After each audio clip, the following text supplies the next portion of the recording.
अगर आपकी पढ़ाई भी रुक चुकी है तो मैं आपकी पढ़ाई को पुनः अपनी गति में लाने के लिए कोशिश कर रहा हूं। तो इसके लिए दोस्तों मैंने ये 75 हार्ड चैलेंज स्टार्ट किया है कि आपको ये 75 दिन आपको जो मैं बता रहा हूं वो आपको बस पढ़ते जाना है। जितना बता रहा हूं बस उस हिसाब से आप पढ़ते जाएंगे। और अगर इसको आप पूरा पूरा करते हैं, अगर आप इसको पूरा करते हैं 75, आप मेरे साथ बने रहते हैं और पूरा ये चैलेंज पूरा करते हैं, जो मैं बताता हूँ उसी हिसाब से पढ़ते जाएंगे, तो कोई भी ऐसी ताकत नहीं है जो आपकी वर्दी पाने का जो सपना है वो उसको पूरा ना होने दे। तो दोस्तों हम बात करेंगे, हमने 2 दिन का अपनी स्ट्रेटजी बताई और उस पर मैंने कोशिश किया कि जो टॉपिक्स थे वो मैं खुद ही समझाने लग गया, तो इसमें वीडियोस काफी लंबी हो गई, तो आप लोगों ने उस वीडियो को ज्यादा पसंद नहीं किया। दोस्तों अब मैं सिर्फ आपको बताऊंगा आपको पढ़ना क्या है, पढ़ना आपको खुद से है, और मैं ये बता दूंगा आपको कहाँ से पढ़ना है। अगर आपको नोट्स चाहिए तो आप मुझे नोट्स के लिए मैसेज कर सकते हैं, मैं आपको नोट्स प्रोवाइड करा दूंगा।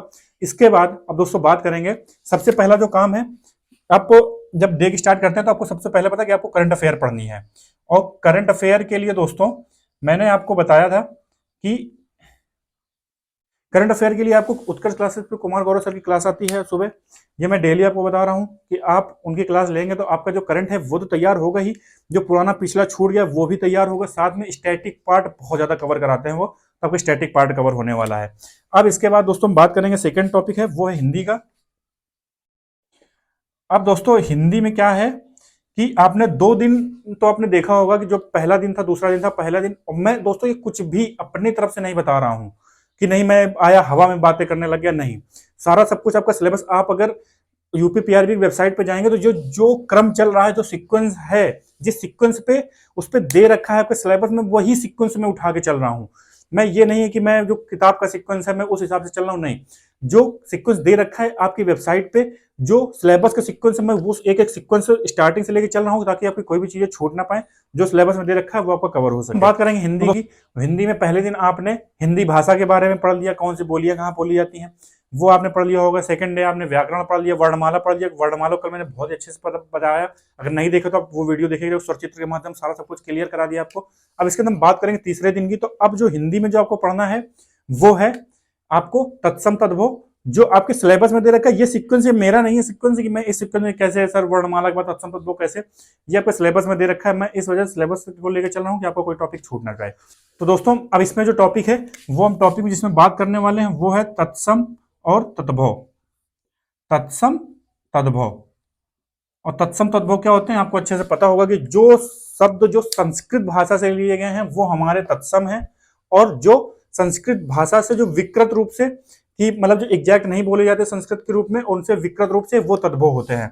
तो आप इस पे तत्सम तद्भव आपको पढ़ना है। अब ये आप कहाँ से पढ़ते हैं ये आप देख लीजिएगा, और अगर मेरा सजेशन मानेंगे तो आदित्य पब्लिकेशन बुक जो है जो मैंने बता रखी है, अगर आपको बुक परचेज नहीं तो आप प्लीज कर लीजिएगा, काफी हेल्पफुल लगेगी क्योंकि उसमें बहुत अच्छे तरीके सारी चीजें दे रखी हैं।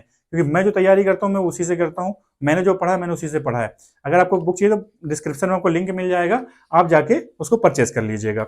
अब इसके बाद दोस्तों बात करेंगे, उस पर काफी अच्छी तरीके से दे रखा है, जिस प्रीवियस ईयर के जो भी तत्सम तद्भव जो पूछे गए सारे दे रखे हैं, पूरा सीरीज से दे रखा है, तो आप वहां से पढ़ सकते हैं। बाकी आपने अगर आपके पास कोई पर्सनल नोट्स हैं या फिर कहीं के आपने नोट्स ले रखे हैं तो आप वहां से भी पढ़ सकते हैं। तो दोस्तों ये आपकी हिंदी हो जाती है। और दोस्तों इससे पहले आप पढ़ें, आपको जितना भी पुराना पढ़ रखा है आपको एक बार जल्दी जल्दी रिवाइज करना ही करना है। जो आपने कल पढ़ा है वो रिवाइज करना है, उसके पहले जो पढ़ा उसको भी जल्दी जल्दी एक बार सरसरी नजर से देख लेना है। तो अब दोस्तों बात करें, हिंदी की बात खत्म हो जाती है। अब हम बात करेंगे मैथ की। मैथ्स में दोस्तों हमने सबसे पहले नंबर सिस्टम पढ़ लिया। नंबर सिस्टम आपने पढ़ लिया होगा, उसके क्वेश्चंस लगा लिए होंगे। इसके बाद आपने सिंपलीफिकेशन पढ़ लिया, सिंपलीफिकेशन के क्वेश्चंस आपने लगाए होंगे। अब इसके बाद उम्मीद करते हैं, अब दोस्तों जो तीसरा जो आपका चैप्टर दे रखा है वो है एलसीएम और एचसीएफ का। दोस्तों एलसीएम और एचसीएफ, अब एलसीएम एचसीएफ लासा और मासा जिसको बोलते हैं, इसके जो क्वेश्चन दोस्तों बहुत आसान सा चैप्टर है, इसमें कुछ आपका टफ नहीं है। आपको पता है कि इसमें किस टाइप के क्वेश्चंस पूछे जाते हैं कि 2 संख्याओं का गुणनफल इतना है तो, और इसमें लासा इतना दे रखा है तो इसका मासा क्या होगा, या फिर लासा मासा दे रखा है, एलसीएम एचसीएफ दे रखा है कि एलसीएम और एचसीएफ का जो मल्टीपल है वो इतना है, और एचसीएफ एलसीएम आपका ये है तो एचसीएफ बताओ। इस टाइप के क्वेश्चंस होते हैं दोस्तों, आसान से क्वेश्चन है, आप लगाएंगे, आप प्रैक्टिस करेंगे, आपको कम से कम 30 से 35 क्वेश्चन आपको लगाने पड़ेंगे। आप लगाइएगा और इसके बाद इसकी प्रैक्टिस करते जाइएगा। दोस्तों आपने देखा होगा कि मैथ और रीजनिंग को मिला के 40 क्वेश्चन आपको जो पूछे जाने, आपने अगर सिलेबस उठा के देखा होगा अच्छे से तो आपको पता होगा कि रीजनिंग अलग है, लेकिन मैथ्स पे ही रीजनिंग के कुछ टॉपिक्स हैं। तो उन टॉपिक्स में बात करते हैं। तो दोस्तों अब इसी मैथ पे ही एक टॉपिक है रीजनिंग का टॉपिक, लेकिन मैथ में दे रखा है, वो है प्रत्यक्ष ज्ञान बोध परसेप्शन टेस्ट। प्रत्यक्ष ज्ञान बोध या फिर परसेप्शन टेस्ट। अगर आपने पढ़ रखा होगा, आपको ये टॉपिक थोड़ा अजीब लग रहा होगा कि ये कैसा, ये क्या है, लेकिन मैं बताऊंगा इसमें किस टाइप के क्वेश्चन होते हैं, आपको तुरंत समझ में आ जाएगा। परसेप्शन टेस्ट, परसेप्शन टेस्ट के जो क्वेश्चन आते हैं दोस्तों, वो इस टाइप के आते हैं कि मान लीजिए कोई आपको आकृति दे दी, ये दे दिया, ये, अब इसमें पूछ लेगा कितने त्रिभुज हैं, या फिर ये आपको दे दिया,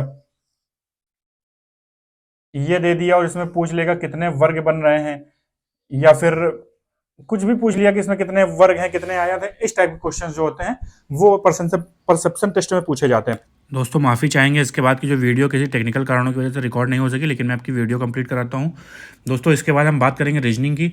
रीजनिंग में जो दोस्तों पहला टॉपिक आता है वो होता है मेंटल एप्टीट्यूड का। मेंटल एप्टीट्यूड में जो क्वेश्चंस पूछे जाते हैं वो पब्लिक इंटरेस्ट से रिलेटेड हो गया, अपराध नियंत्रण से हो गया, सिचुएशन बेस्ड क्वेश्चन आप देखे होंगे, पुलिस प्रणाली हो गया अगर आप अधिकारी होते, इस टाइप के क्वेश्चन दोस्तों मैंने करा रखे हैं। अगर आपने नहीं देखी वीडियो तो प्लीज़ देख लीजिएगा जाके।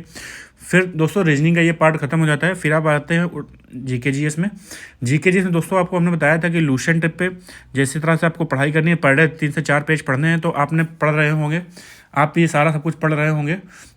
तो दोस्तों आप उम्मीद करते हैं आपने जैन धर्म बौद्ध धर्म तक पढ़ लिया होगा। अब जैन धर्म बौद्ध धर्म के बाद में जो कुछ धर्म आते हैं वो इतने ज़्यादा इंपॉर्टेंट नहीं है। इस्लाम धर्म हो गया, पारसी धर्म हो गया, शैव संप्रदाय हो गया, वैष्णव संप्रदाय हो गया, ये ज़्यादा इंपॉर्टेंट नहीं है, तो आप उनको छोड़ भी सकते हैं। फिर इसके बाद दोस्तों जो इंपॉर्टेंट है वो मगध साम्राज्य का उदय, उसमें थोड़ा बहुत इंपॉर्टेंट है, जो इंपॉर्टेंट में उसको हाईलाइट कर लीजिएगा। फिर इसके बाद जो इंपॉर्टेंट है वो है मौर्य साम्राज्य। मौर्य साम्राज्य में कुछ सारे क्वेश्चन हैं, जैसे अशोक से रिलेटेड हो गए, उनके शिलालेख हो गए, अभिलेख हो गए, बौद्ध संगीतियाँ जो अशोक ने कराई, ये सारी चीज़ें थोड़ी सी जो इंपॉर्टेंट है आप वो देख लीजिएगा।